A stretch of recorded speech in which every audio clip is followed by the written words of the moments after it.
Welcome back to the deprogramming session. If you survived part 1, congratulations.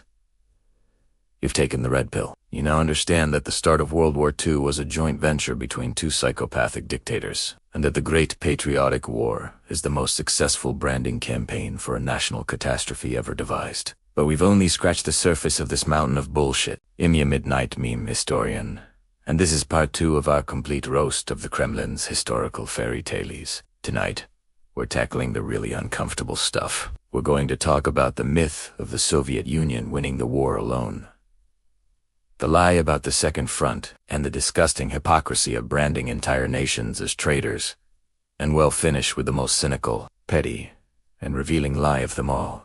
By the end of this, you will never look at a Victory Day parade the same way again. The Kool-Aid is worn off. Let's get to the main course. Myth number 6. The Allies were useless cowards who only opened a second front in 1944 when the war was already won. This is a classic of the whataboutism genre of propaganda. The story goes that the brave Soviet Union bled for 3 long years, fighting the entire might of the Wehrmacht alone, while Britain and America sat on their asses sipping tea and eating hamburgers waiting for the Nazis and commies to kill each other. Then, at the last minute, they swooped in to steal the glory. It's a powerful narrative of betrayal and lonely heroism. It's also a lie so blatant it's almost impressive. Did the Soviets bear the brunt of the fighting on the ground in Europe? Absolutely. 80% of German combat casualties happened on the Eastern Front. That is an undeniable, horrifying fact. But were they fighting alone? Get the hell out of here. Let's talk about the sky. From 1942 onwards, American and British bombers were systematically erasing Germany from the map.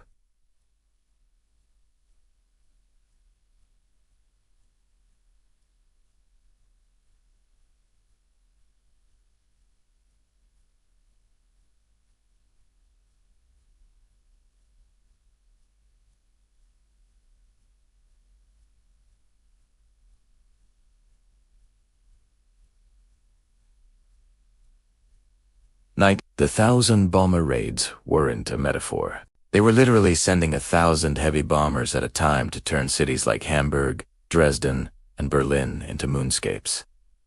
This wasn't a sideshow. This was a brutal, relentless air war that forced Hitler to pull a huge portion of his air force, the Luftwaffe, and a massive number of anti-aircraft guns away from the Eastern Front to defend Germany itself. Every German fighter plane shooting at a B-17 over Berlin was a plane not shooting at a Soviet T-34 tank near Kursk. It was a second front.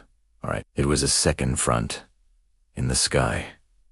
Let's talk about the sea, the Battle of the Atlantic. While the Red Army was fighting in the mud of Ukraine, the British and American navies were fighting a desperate, bloody war against German U-boats to keep the supply lines open. If they had lost that battle, Britain would have starved, and the Lend-Lease supplies we're about to talk about would have never reached the Soviet Union.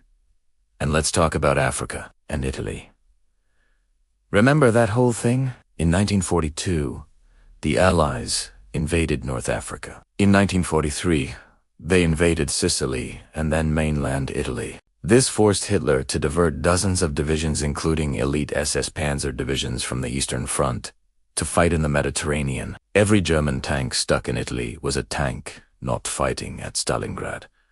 These weren't secondary fronts. They were vital theaters that bled the Wehrmacht dry and stretched its resources to the breaking point. Stalin screamed for a second front in France, while conveniently ignoring the fronts that were already saving his ass in the air, on the sea, and in the south. Myth number 7. Lend-Lease was insignificant. The Soviet Union won with its own strength. Oh, this one is my favorite. This is the myth of pure, unadulterated, communist self-sufficiency. The idea that, while, yes, the Americans sent a few cans of Spam, the glorious Soviet factories produced everything needed for victory. Let's look at the numbers, shall we? Because numbers don't have feelings, and they don't give a damn about propaganda. The United States sent the Soviet Union, under the Lend-Lease program, over 400,000 jeeps and trucks. To put that in perspective, at the end of the war, two-thirds of the trucks in the Red Army were American-made. The great Soviet advance to Berlin was largely carried out on the wheels of capitalist Studebakers and Dodges. Without American trucks, the Red Army's logistics would have collapsed. They would have been stuck moving supplies with horses and carts, just like Napoleon. The U.S. sent 13,000 tanks and nearly 20,000 aircraft. They sent 500,000 tons of explosives, which was more than Germany produced in a year. They sent 2,000 locomotives and 11,000 rail cars to keep the Soviet railways from collapsing. They sent enough food to feed an army of 12 million men for the entire war. And the spam, my God, the spam. Americans joke about it. For Soviet soldiers, it was a miracle food, packed with calories and protein. They called it Roosevelt's sausage. Nikita Khrushchev himself later admitted, without the spam, we wouldn't have been able to feed our army. Putin today claims Lend-Lease was only 7% of Soviet production. This is a classic Stalinist statistical lie. It only counts the finished products and ignores the most crucial part: raw materials. The U.S. sent millions of tons of steel, aluminum, copper, and chemicals. They sent entire factories. The Soviets were great at building simple, rugged tanks like the T-34, but the high-quality steel needed for the armor, the aluminum for the engines, much of it came from America. The Soviet Union didn't win the war alone. They won it as a key partner in a global alliance, powered by American industrial might. Denying the role of Lend-Lease isn't just ungrateful. It's a deliberate attempt to rewrite history to fit a nationalist narrative. It's like claiming you built a skyscraper by yourself, while ignoring the fact that someone else delivered all the steel, concrete, and tools for free. Myth number 8. Russia was the sole victor, while other Soviet nations were insignificant.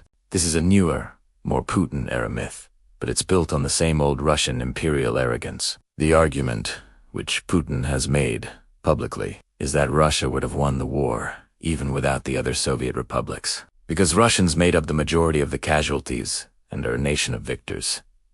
This is not just historically wrong, it's a disgusting slap in the face to the millions of non-Russians who died fighting Nazism. Let's be clear. The Soviet Union was a multi-ethnic empire, and everyone fought. Ukrainians made up a massive part of the Red Army. The 1st, 2nd, 3rd, and 4th Ukrainian fronts, the army groups that pushed the Nazis back through Ukraine and into Europe, were between 50 and 80% Ukrainian. Over 7 million Ukrainians served in the Red Army. Half of them died. Belarus was devastated, losing a quarter of its entire population. Kazakhs, Georgians, Armenians, Tatars, millions of non-Russians fought and died. To claim this was a purely Russian victory is a grotesque lie designed to justify modern Russian imperialism. It's the same logic that fuels the invasion of Ukraine. Deny the idea that Ukraine isn't a real nation, but just a part of Greater Russia. It's a historical claim staked with mountains of corpses. Myth number 9. Everyone else was a collaborator, but we were the pure anti-fascists. The myth of moral purity. The idea that while the rest of Europe was tainted by collaboration with the Nazis, the Soviet people were a monolithic block of heroic resistance. This one is particularly cynical because it's a classic case of projection. The single biggest act of collaboration in the entire war was the Molotov-Ribbentrop Pact, a state-level agreement to partner with Hitler. But let's put that aside. Let's talk about Russian collaborators. Over 1 million Soviet citizens fought for the Nazis against the Soviet Union. The largest contingent of these collaborators was, by far, ethnic Russians. The Russian Liberation Army, or ROA, led by the captured Soviet general Andrei Vlasov, was an entire army of Russians who chose to fight for Hitler. There were Cossack divisions that fought for the SS.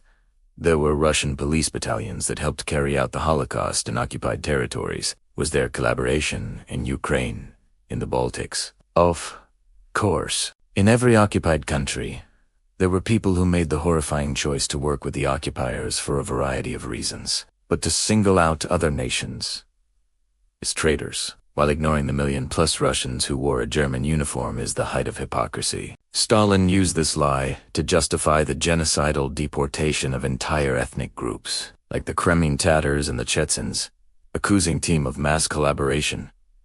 It was collective punishment on an ethnic basis. And today, The Kremlin uses the same smear tactic, branding anyone who opposes them, be it Ukrainians, Georgians, or their own internal dissidents, as fascists and collaborators. It's the same old playbook. And finally, myth number 10. The war ended on May 9th. This one seems small, petty even, but it's so revealing. The entire world celebrates the end of the war in Europe on May 8th. VE Day. Why? Because that's when the formal surrender signed by the German High Command in Reims, France, went into effect. But Stalin was furious. He was furious that the Germans had surrendered to the Western Allies first. Without him, it was a massive blow to his ego.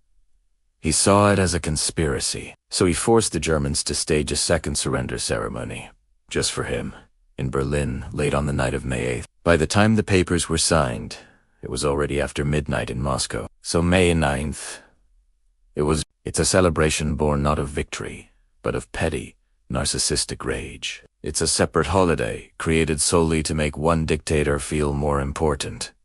And it gets even dumber. The actual end of World War II was September 2nd, 1945, when Japan surrendered on the deck of the USS Missouri.